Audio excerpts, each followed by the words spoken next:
各位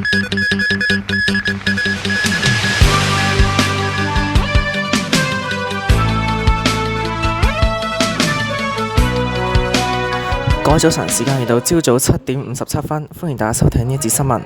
今日係香港特別行政區成立28週年，灣仔金紫荊廣場有升旗活動，現場係金紫荊廣場。朝早8點鐘，個旗將會升起，慶祝香港回歸。今年係香港特別行政區成立28週年，會喺朝早嘅7:59舉行升旗儀式，並會喺朝早8點完結。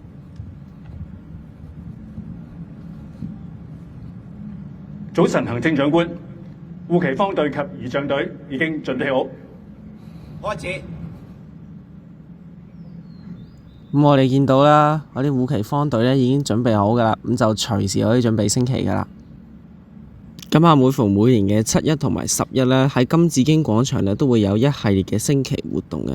咁就同樣啦，朝早7:59咧就會攀起支旗啦，咁就8點咧就會升完噶啦。而今年都唔例外，因為係香港特別行政區成立28週年，咁就特別嘅呢個日子咧就升旗活動咧都係如常噶。而至於呢一個中華人民共和國咧，如果今年嘅話已經係成立咗76週年啦。咁我哋大家都見到啦，升旗儀式咧係即將開始啦，但係已經見到全部都係肅立，面向旗杆，準備升國旗同埋奏唱國歌。向國旗敬禮！起來，不願做奴隸的人們，把我們的血肉築成我們新的長城。中華民族投票最危險的時候，每個人被迫地發出最後的吼聲。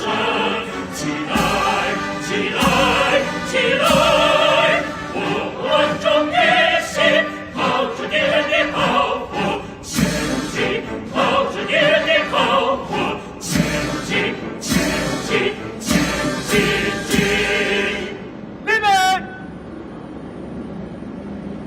好啦，升旗儀式咧就已經完畢啦。咁我哋現場情況先睇到呢一度。